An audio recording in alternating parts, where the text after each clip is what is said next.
السلام علیکم محترم ناظرین کرام۔ آج کل ترک ڈرامہ ڈیریلیس ارطغرل کا ذکر ہر زبان زد عام ہے۔ اس ڈرامے کے اندر ایسا کیا دکھایا گیا ہے کہ جس پر تمام طاغوتی و دجالی قوتیں اور مغربی دنیا خوف و ہراس میں مبتلا ہے۔ اس ڈرامے کو بنانے کا مقصد کیا ہے؟ کیوں لوگ اسے دیکھتے ہوئے اکتاہٹ کا شکار ہونے کی بجائے ہر اگلے لمحے اور سین کا بے صبری اور شدت سے انتظار کرتے ہیں؟ آخر کیا ہے اس ڈرامے میں جس نے ہالی ووڈ اور بالی ووڈ سمیت تمام قسم کے بننے والے ڈراموں اور فلموں میں مقبولیت کا جادو جگانے کے ساتھ ساتھ گیم آف تھرون جیسی ورلڈ سیریز کو پیچھے چھوڑتے ہوئے مغربی میڈیا کی 70 سالہ انتھک محنت کو روند کر لوگوں کو اپنا گرویدہ بنایا ہے؟ اس کے علاوہ اس ڈرامے سے متعلق ذہنوں میں ابھرنے والے تمام تجسس بھرے سوالات کا مختصر اور جامع جواب ملاحظہ کرنے کے لیے اس ویڈیو کو غور سے دیکھیے اور سنیے۔ اگر آپ تاریخ کے طالب علم ہیں تو اس کے حرف بحرف غور فرمائیے۔ محترم ناظرین کرام، انسان جو کچھ دیکھتا اور سنتا ہے اس کی شخصیت پر اس چیز کا بہت ہی گہرا اثر پڑتا ہے۔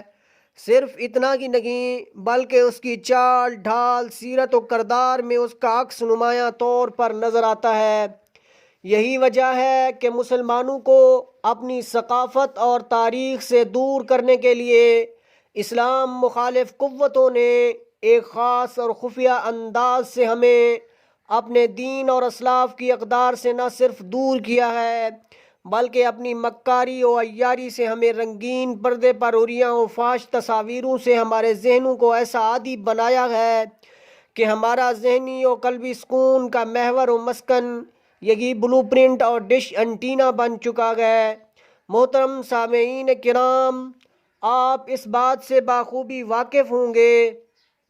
کہ دور جدید میں سب سے بااثر چیز الیکٹرانک میڈیا بن چکا ہے جس نے ہمیں اپنے سحر میں مضبوطی سے جکڑ رکھا ہے، کیونکہ فلموں اور ڈراموں کے ذریعے ثقافتی و نظریاتی تبدیلی اور ذہن سازی ایک بلا شبہ کامیاب تجربہ بن چکا ہے۔ یہی وجہ ہے کہ سالانہ اربوں روپے ٹی وی ڈراموں اور فلموں کی کمپوزنگ میں صرف کیے جا رہے ہیں، اور ان میں سب سے زیادہ دیکھی اور پسند کی جانے والی فلمیں تاریخ پر مبنی فلمیں ہوتی ہیں۔ اس لیے ایلومناٹی اور دجالی قوتوں نے ایسی فلمیں بنوائیں جس میں انہوں نے تاریخ کو بالکل 180 ڈگری سے کنورٹ کر دیا۔ نامور اور نیک دل اچھی سیرت و کردار کے حامل مسلم فاتحین کو ایک غلط رنگ دے کر پیش کیا۔ ہندوستان میں بننے والی فلمیں پدماوتی، موہنجو داڑو، پانی پت اور روبوٹ سر فہرست ہے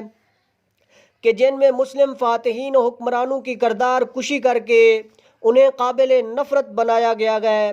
جب پوری دنیا اس طرح کی فلموں اور گیم آف تھرون اور پب جی میں مشغول ہونے لگی تو تب ایک اسلامی ملک نے دشمن کی ان زہریلی چالوں کو بھانپتے ہوئے اور انہی کے بنائے گئے ہتھیار سے خود انہی پر حملہ کرنے کے لیے ایک سیریز بنانے کا فیصلہ کیا اور تمام مسلم امہ کو اس کے ذریعے ایک نئی سوچ اور فکر کا راستہ ہموار کرنے پر مجبور کیا۔ ناظرین کرام، ترکی کے صدر جناب طیب اردگان کی زیر نگرانی بننے والا یہ ڈرامہ 2014 میں ترکی کے سرکاری ٹی وی چینل پر دکھایا گیا اور بہت ہی قلیل مدت میں عالمی دنیا میں ریکارڈ ساز کامیابی کی بلندیوں کو چھوتا ہوا عالمی شہرت کا مرکز بنا۔ ڈیریلیس ارطغرل صرف ایک ڈرامہ ہی نہیں بلکہ ایک سوچ ہے، ایک ایڈیالوجی ہے۔ ڈیریلیس ڈرامے کو 70 سے زیادہ ملکوں میں دیکھا اور پسند کیا جا رہا ہے۔ ڈیریلیس ارطغرل ڈرامہ 5 سیزن پر مشتمل ہے جسے ترکی کا گیم آف تھرون کہا جاتا ہے۔ اس کے پہلے سیزن میں 76، دوسرے میں 103، تیسرے میں 91، چوتھے میں 90 اور 5ویں سیزن میں 88 ایپیسوڈ ہے، اور اب یہ نیٹ فلیکس پر بھی اویلیبل ہے۔ کئی زبانوں میں اس کی ڈبنگ پر بھی کام ہو رہا ہے۔ افغانستان میں اسے ڈب کر کے ٹولو ٹی وی پر نشر کیا گیا۔ اب پاکستان میں بھی اس کی ڈبنگ آخری مراحل میں ہے، لیکن اس کی اشاعت 1 رمضان سے انشاءاللہ پاکستان ٹیلی ویژن پر متوقع ہے۔ ناظرین کرام، سالوں سے میڈیا کے ذریعے کیا گیا اسلام دشمن پروپیگنڈا ترکی کے اس ایک ڈرامے کے آگے زمین بوس ہو گیا۔ اس ڈرامے نے دنیا میں موجود تمام آزادی کی تحریکوں میں ایک امید کی کرن پیدا کی اور مظلوم مسلمانوں بالخصوص کشمیر کے نوجوانوں میں جذبہ جہاد اور تحریک آزادی میں ایک نیا ولولہ و جوش پیدا کیا۔ یہی وجہ ہے کہ ترکی، پاکستان اور ملائیشیا کی ایک متحدہ میٹنگ میں اسلامو فوبیا کو دور کرنے اور اسلامی تاریخ کو صحیح طور پر پیش کرنے کے لیے اس ڈرامے کی اشاعت کا فیصلہ کیا گیا۔ یہ ڈرامہ سلطنت عثمانیہ کے بانی عثمان ون کی جد و جہد کی عکاسی کرتا ہے، جس کے اندر مسلمانوں کو اسلامی اقدار سے روشناس کرایا گیا ہے، جس میں حکمت و دانائی، عدل و انصاف، اخوت و بھائی چارگی، دوستی و وفاداری، جرت و بہادری، ایمان کی قوت و حلاوت، ہر دل عزیز کردار سازی، قوت فیصلہ سازی، عملی تصوف، عشق ادب و رسول صلی اللہ علیہ وسلم، جذبہ جہاد اور غداروں و غیر مسلموں کے رواداری کے عملی مظاہرے کو احسن انداز میں پیش کیا گیا ہے، جسے مورخین اور محققین شاید سالوں محنت کر کے بھی اس منفرد اسلوب سے سمجھانے میں کامیاب نہ ہو پاتے۔ جہاں پر یہ ڈرامہ ہمیں اسلامی اوصاف پر مبنی سیرت و کردار اور ذہن سازی کی تلقین کرتا ہے، وہیں پر یہ ہمیں بوریت اور اکتاہٹ کا احساس دلانے کی بجائے ایک ایسی مقبولیت کا جادو جگاتا ہے کہ اس کا دیکھنے والا کھانے پینے سونے جاگنے کی حدود و قیود سے بے نیاز ہو جاتا ہے۔ اس ڈرامے کی مقبولیت کا اندازہ اس بات سے لگایا جا سکتا ہے کہ 2017 میں نیو یارک ٹائمز میں ولیم آرمسٹرانگ نے لکھا تھا کہ طیب اردگان اور ترکوں کی نفسیات جاننے کے لیے ارطغرل ڈرامہ سیریز دیکھ لیجئے، اور ولیم آرمسٹرانگ کے اس جملے نے ایک پروپیگنڈے کی صورت اختیار کر لی، جس کے جواب میں ترک صدر جناب طیب اردگان نے ایک تاریخی جملہ کہا کہ شیر جب تک اپنی تاریخ خود نہیں لکھتے تب تک شکاری ہی ہیرو بنے رہتے ہیں۔ اس ڈرامے نے بھارت، یورپ اور اسرائیل کے علاوہ عربوں کے عیاش حکمرانوں کو بھی الجھن میں ڈال رکھا ہے، جس کا توڑ کرنے کے لیے تمام اسلام مخالف قوتوں نے سر جوڑ کر نام نہاد مسلمانوں کو مہرہ بناتے ہوئے نسل پرستی اور اپنا اعلی کار بننے والے حکمرانوں کو اس حد تک دولت کے نشے میں اندھا کر دیا کہ مصر کے سب سے بڑے ادارے دارالفتح نے اس ڈرامے کو دیکھنے پر کفر کا فتویٰ صادر کر دیا۔ یعنی مکمل اسلامی لباس زیب تن کیے قرآن و حدیث کے مفہوم پر مبنی ڈائیلاگ والا یہ ڈرامہ غیر شرعی ٹھہرا، اور مغربی میڈیا کے مختصر عریاں لباس، عریانی و فحاشی کو فروغ دینے والے ڈرامے اور فلمیں حلال ٹھہریں۔ عرب دنیا میں اس ڈرامے کی بڑھتی ہوئی مقبولیت کو روکنے کے لیے سعودی عرب کے دبئی میں موجود Middle East broadcasting centre نے اپنے ٹی وی نیٹ ورک پر اسے دکھانے سے انکار کیا۔ اسرائیلی اینکر نے عرب کے حکمرانوں کو ارطغرل کے اثرات سے محفوظ رکھنے کے لیے اپنے سرکاری چینلز پر اسرائیل کی بنی سیریز دکھانے کا مشورہ دیا اور ارطغرل کے مقابلے میں ایک سیریز بنانے کا ٹاسک دیا، جس میں سعودی ولی عہد شہزادہ سلمان نے 40 ارب ڈالر کی خطیر رقم لگا کر ایک سیریز ممالک النار کا افتتاح کرایا، جسے خود عربوں نے ہی ریجیکٹ کر دیا۔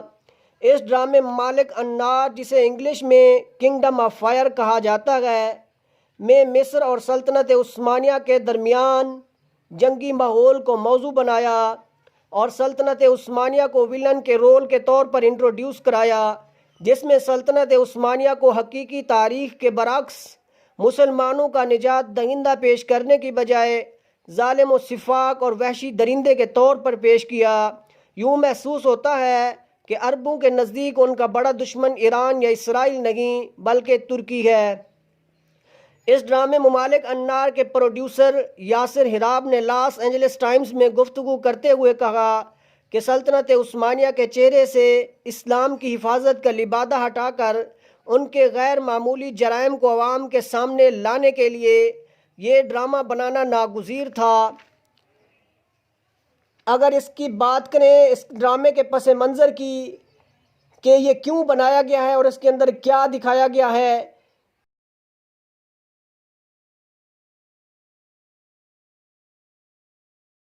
جو کہ خانہ بدوش اور چرواہے تھے اور ان کی ایک مختصر جماعت نے کس طرح 3 بر اعظموں پر مشتمل آدھی دنیا پر محیط 650 سال تک قائم رہنے والی عظیم سلطنت کی بنیاد رکھی۔ محترم ناظرین کرام، 656 ہجری بمطابق 1258 عیسوی عباسی خلافت کا خاتمہ ہوا، جس میں ہلاکو خان کی قیادت میں چنگیزیوں کی طوفانی فوج نے اپنی سلطنت کی وسعت اور اپنی دھاک بٹھانے کی غرض سے اپنے راستے میں آنے والی تمام قوتوں کو رونتے ہوئے عباسی خلافت کے دارالحکومت بغداد کا رخ کیا اور بغداد کی گلی اور محلوں کو خون کی ندیوں اور تالابوں میں تبدیل کر دیا۔ اسلام کے مشہور مورخ حافظ ابن کثیر نے جو حقائق لکھے ہیں انہیں جان کر دل خون کے آنسو روتا ہے کہ کس طرح مسلمانوں پر زندگی کی کتاب کا خاتمہ کیا گیا اور بغیر کسی جنس و عمر کے لحاظ کے مسلمانوں پر اندھا دھند ظلم کی تلوار چلائی گئی۔ ان نامساعد حالات میں چند لوگ اپنی جان بچانے کی غرض سے غیر آباد کنووں، جنگلوں اور پہاڑوں کی غاروں میں چھپ گئے۔ کچھ ترک قبائل کسی محفوظ جگہ کی تلاش میں ہجرت کرنے لگے۔ ان میں زیادہ تر قبائل چرواہے اور خانہ بدوش تھے جو سرسبز و شاداب علاقہ اور پانی کے وسائل پا کر خیمہ زن ہو جاتے۔ ان قبائل میں سے کچھ نے ایران اور شام کا سفر کیا اور کچھ نے مصر کی جانب ہجرت کی، جن میں ایک قبیلے کا نام کائی تھا جو باقی قبیلوں سے کچھ بڑا اور طاقتور تھا۔ یہ نہایت جنگجو تھا۔ اس کے سردار کا نام سلمان شاہ تھا۔ یہ قبیلہ اپنا آبائی وطن خراسان کو چھوڑ کر مختلف ملکوں سے ہوتا ہوا شام کی طرف روانہ ہوا۔ اسی اثناء میں دریائے فرات عبور کرتے ہوئے اس قبیلے کے سردار سلمان شاہ بیمار ہو گئے اور آخرکار اس بیماری کی باعث چل بسے۔ سلمان شاہ کے 4 بیٹے تھے، سام، زلجان، گلدارو اور ارطغرل، جن میں ارطغرل سیکنڈ لاسٹ نمبر پہ تھا اور اس کی پیدائش 1191 عیسوی میں ترکی کے صوبے بدلیس میں ہوئی۔ سلمان شاہ کی وفات کے بعد یہ قبیلہ منتشر ہو گیا، جس میں ارطغرل نے 450 گھرانوں پر مشتمل قافلہ لے کر ایشیائے کوچک کا رخ کیا اور سلجوقی سلطنت میں داخل ہو گیا۔ اس وقت سلجوقی سلطنت کے سلطان علاء الدین کیقوباد تھے، جو اپنی عدالت، صداقت، شجاعت و سخاوت کی وجہ سے بہت مشہور تھے۔ ارطغرل نے اپنے اس خاندان کی سربراہی کرتے ہوئے اپنے قبیلے کے ہمراہ سلطان علاء الدین کیقوباد کے زیر سایہ پناہ لینے کی غرض سے اناطولیہ کا رخ کیا تو راستے میں انقرہ کے قریب اسے 2 فوجیں آپس میں مصروف جنگ نظر آئیں، جن میں ایک فوج بہت بڑی اور طاقتور تھی جبکہ دوسری فوج کم تعداد میں تھی۔ ارطغرل دونوں فوجوں سے ہی ناواقف تھے، چونکہ ارطغرل ایک بہت ہی بہادر جنگجو اور دلیر انسان تھے اور اپنی فطرت کے مطابق کم تعداد والی فوج کا ساتھ دینے کا فیصلہ کیا اور بڑی فوج پر 400 شاہ سواروں کے ساتھ اچانک اور زوردار اسلحہ حملہ کیا کہ جیتنے والی فوج بدحواس ہو کر یہ سوچتے ہوئے پسپا ہو گئی کہ شاید ان کو کہیں سے مدد مل گئی ہے۔ بعد میں معلوم ہوا کہ ارطغرل نے جس فوج کا ساتھ دیا گیا وہ سلجوقی سلطان نے ارطغرل کی جوانمردی و بہادری سے خوش ہو کر انقرہ کا سارا علاقہ ارطغرل کو سونپ دیا۔ 1281 عیسوی میں ارطغرل کی وفات کے بعد اس کی جاگیر کی سربراہی اس کے بیٹے عثمان کے ہاتھ میں آئی، جسے عثمان اول کے نام سے جانا جاتا ہے، اور اسی کے نام سے یہ نئی بننے والی ریاست کا نام سلطنت عثمانیہ رکھا گیا،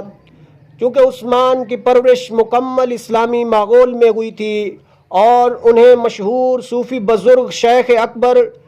محی الدین ابن العربی کی صحبت کا خصوصی فیض نصیب ہوا تھا،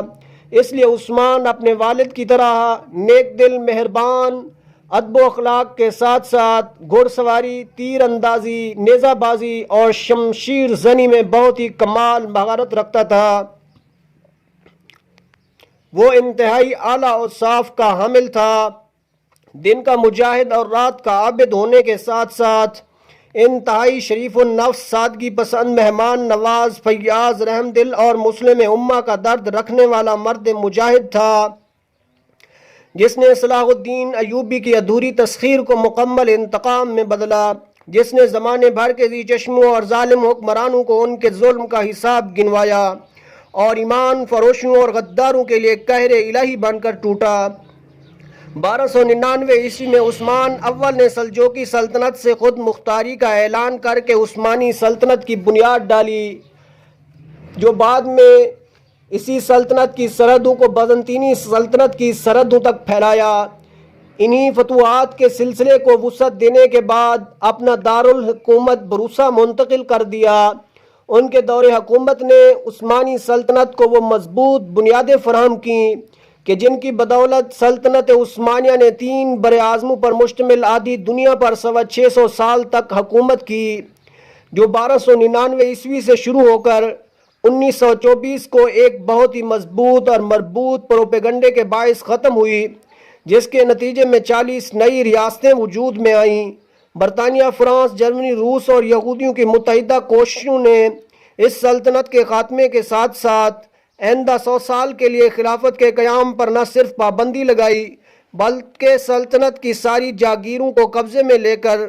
ایسی معاشی پابندیاں لگائیں کہ ترکی ایک کٹ پتلی بن کر رہ گیا،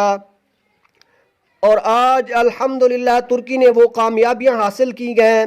کہ اب یہ دوبارہ عالمی قوتوں کی آنکھوں میں آنکھیں ڈال کر ایک صحت مند سیاست و خلافت کا کردار نبھانے کے لیے تیار کھڑا ہے۔ اپنے اسی تابناک ماضی کو مسلمانوں کے ذہن و گمان میں اجاگر کرنے کے لیے اس ڈرامے ڈیریلس ارطغرل کی کمپوزنگ کی گئی۔ ناظرین کرام، اس ڈرامے کو پاکستان نے اپنے سرکاری T V channel P T V پر اردو ڈبنگ کے ساتھ 1 رمضان سے سوموار سے جمعرات تک شام 8 بجے نشر کرنے کا فیصلہ کیا گیا۔ میری آپ لوگوں سے اپیل ہے کہ اگر آپ چاہتے ہیں کہ آپ کی اولادیں آپ کا ادب و احترام اور آپ کی مرضی کا خیال رکھیں اور مکمل اسلامی اوصاف کا لحاظ کرتے ہوئے شریعت کے اصولوں کو اپنا شعار بنائیں، تو لازمی اپنے ساتھ ساتھ اپنے بچوں کو بھی یہ ڈرامہ ضرور دکھائیں، کیونکہ آپ اس بات سے بخوبی واقف ہیں کہ مغربی پروپیگنڈے کی سکرپٹڈ فلموں اور ڈراموں نے ہمیں والدین کی نافرمانی، ساس بہو کی لڑائی، رشتوں کے تقدس کی پامالی، بھابھی دیور کے افیئر چلانے کے ساتھ ساتھ طلاقیں کرانا اور من پسند شادیوں کے رواج کو فروغ دینا سکھلایا ہے۔ صرف یہی نہیں بلکہ نوجوان نسل کو ہر چند ایک نیو گرل فرینڈ اور بوائے فرینڈ کے ایٹماسفیئر کو پروموٹ کرنے کی روایات قائم کر کے انہیں بے رہ روی پر گامزن کرتے ہوئے اسلامی اقدار سے کوسوں دور کر دیا گیا۔ ان تمام باطل و فحش ڈراموں اور فلموں سے خود کو اور اپنے گھر والوں کو محفوظ رکھنے کے لیے ارطغرل سیریز ضرور دیکھیے۔ اگر آپ کو ہماری یہ کاوش پسند آئی ہے تو اس ویڈیو کو لائک کیجئے، دوستوں کے ساتھ شیئر کیجئے، ہمارے channel the guide line portal کو سبسکرائب کیجئے اور بیل آئیکن پریس کر دیجئے تاکہ آپ کو ہر انفارمیٹیو نیو آنے والی ویڈیوز کا نوٹیفیکیشن مل سکے۔ والسلام، اللہ حافظ۔